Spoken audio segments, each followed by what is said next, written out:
and I've come all the way to San Diego, California, where Ford has brought me to test their new Ford Maverick LOBO.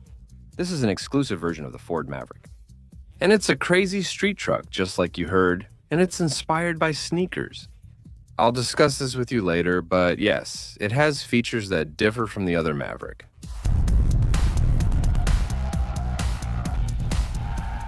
The differences in this Ford LOBO stand out. You'll notice it has a unique front grille with vertical bars, exclusive to the LOBO, and a black Ford logo. Here you have a larger radiator and fan. Yes, the experience with the Maverick LOBO differs from the regular Maverick, and you'll find more features here.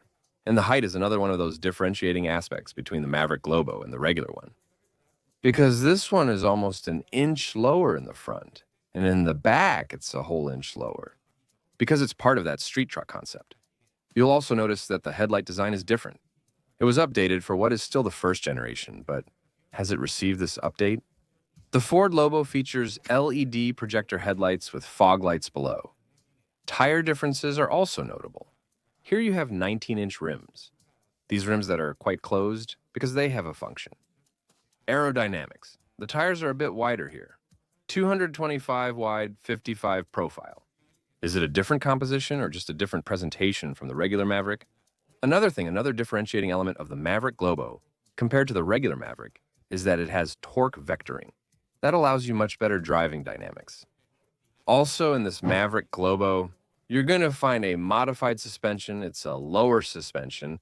The brakes are bigger because when you take it to the track, these are important components that you will need to really get the most out of what the Maverick LOBO's potential truly offers. In the rear part, you really won't find many visual differences. You basically have the same rear light. What you do have is that it's an inch lower in the rear compared to the regular Maverick. You have a towing capacity, and this is important, of 4,000 pounds. The Santa Cruz has a towing capacity of 5,000 pounds, if I remember correctly. The difference is this one has towing assist features, which the Hyundai Santa Cruz doesn't offer. Towing isn't its strength. The Maverick is designed to provide the authentic pickup truck experience. Here, they've emphasized providing a good towing solution, which is something important here for this market. With 4,000 pounds of towing capacity and payload, you'll be able to carry about 1,500 pounds. This remains unchanged from the previous 2024 model. What you do have here are rails to fit your accessories, your kayak, your bike. There you go. It also has convenient tie-down points. You have a plug here to connect a tool, you have LED lighting, and you also have a storage point there. So, let's say to go to the store here, what they call the do-it-yourself store, like for example, Home Depot. Not that I want to give them free advertising, but it's just so popular. Okay? You can organize your wood there with various levels to hold your load, bags, or sacks of sand or soil for gardening. It's not, well, obviously I don't expect, let's say, the functionality of a pickup truck. From the Ranger and up, not at the level of payload, of load capacity, but yes, I think it's enough. If that's the truck you want, seeing it that way will show it offers that service or function. If you buy a Ford LOBO and drive it, should I tell you how it feels in daily traffic? Well, here I am on a highway. In terms of the engine, basically there's not much difference between this one and the regular one. What you do have is a sport suspension calibration, a different tuning. You notice it while driving. After driving the regular Maverick and then driving the LOBO, you'll feel that this one feels stiffer, more stable in its ride in terms of power. Well, there are already tuning enthusiasts, friends who modify their vehicles to play around, right? They put on different air intakes. You'll be able to add a few more horsepower if you want more power. But does it respond? When I press the accelerator, can you feel it? It growls a little. Sounds nice. Does it have a good engine note? So this is just perfect for our friends. From the tuning modifications, we know that the body feels a bit lower. Maybe some people will lower it even more, but that's what it's all about. About the engine, another really important thing in a truck that has a street-oriented purpose. For a young market that likes street racing, obviously, all within legal boundaries. What's up with this engine? Well, where's the actual difference in terms of the engine? There's no difference except one thing in the transmission, which I'll explain soon. Here you'll find a 2-liter turbocharged 4-cylinder engine. That engine gives you, or does it produce? 238 horsepower of torque. 277. That's the difference. Unlike the other model, which has 191 horsepower and a 7-speed automatic transmission. That's an important difference because in the Maverick and the other Maverick models, you get a continuously variable transmission in the extra large, and you also get an 8-speed automatic transmission. The 2.5-liter hybrid model comes with a 7-speed automatic transmission. Another thing I like about the engine is how easy it is to access and work on, since it's not very covered. Battery positioned on the driver's side. It's soundproofed here on the cover, so you can expect to hear that important noise. And you can also customize it. It's built like a street truck, so you can tweak the air intakes and boost the turbo for more power. So it's made for fun.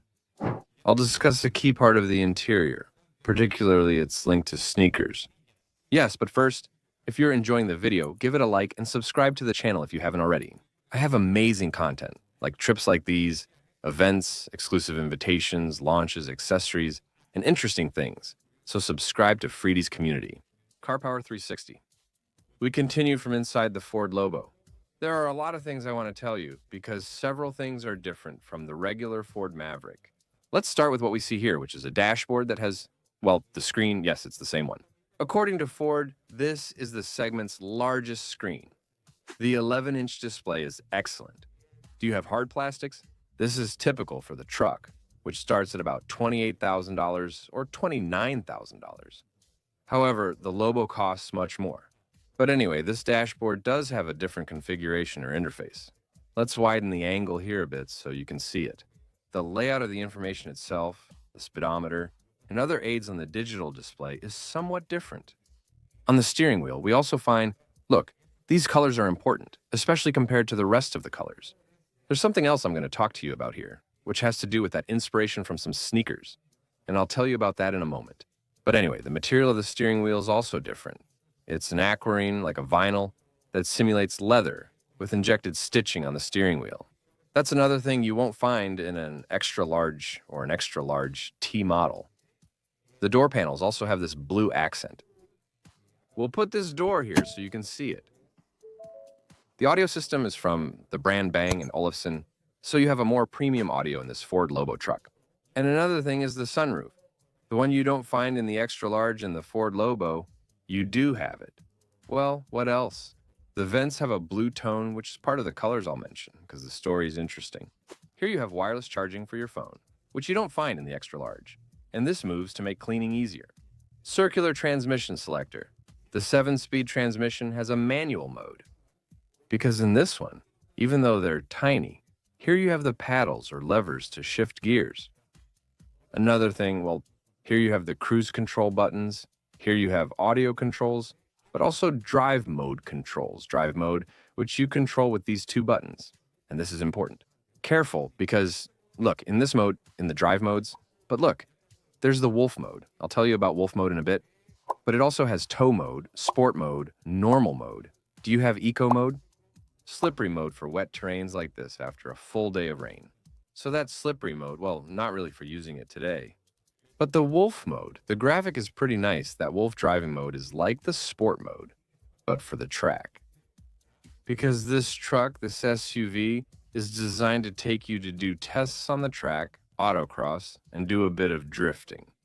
It makes adjustments. When you put it in wolf mode, it adjusts the traction, the suspension, and above all, it makes drifting maneuvers easier. That's one of the things you get with the Ford Lobo, something important that you won't have in the regular Maverick.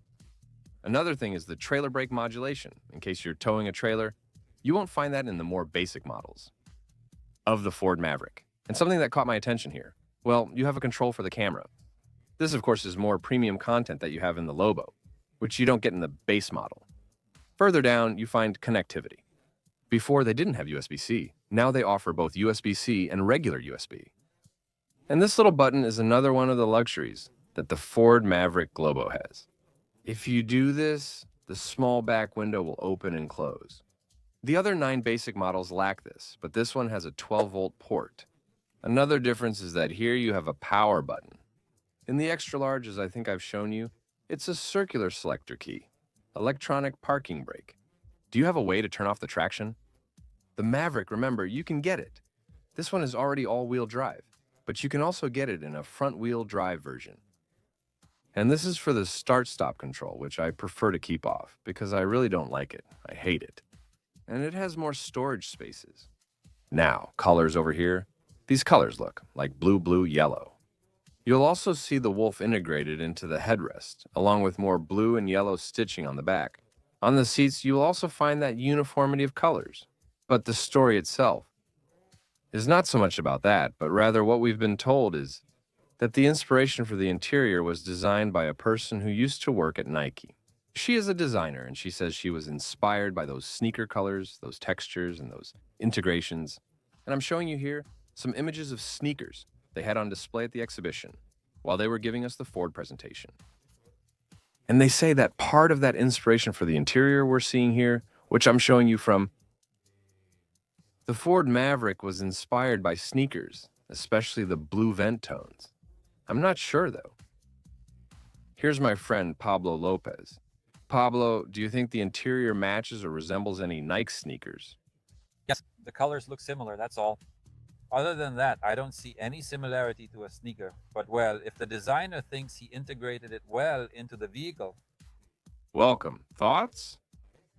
Do you see it? How much of a Nike sneaker do you see in it, or Nike as they say in Latin America? Does this look like it to you or not?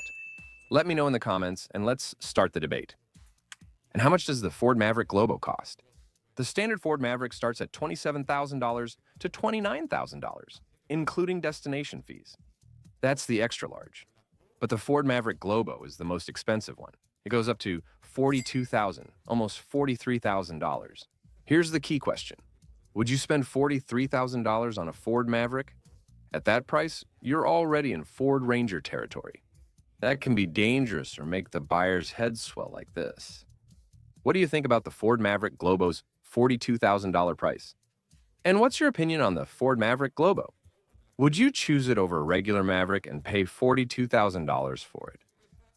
Or would you just go for the base model, about $27,000 to $29,000, after taxes and destination fees for the extra large? What do you think? Or do you prefer the Hyundai Santa Cruz, its only United States competitor? Which would you buy? What's your rating for the Ford Maverick LOBO? I invite you to leave a comment in the comments section. I'll see you in the next video. Sending you a big hug.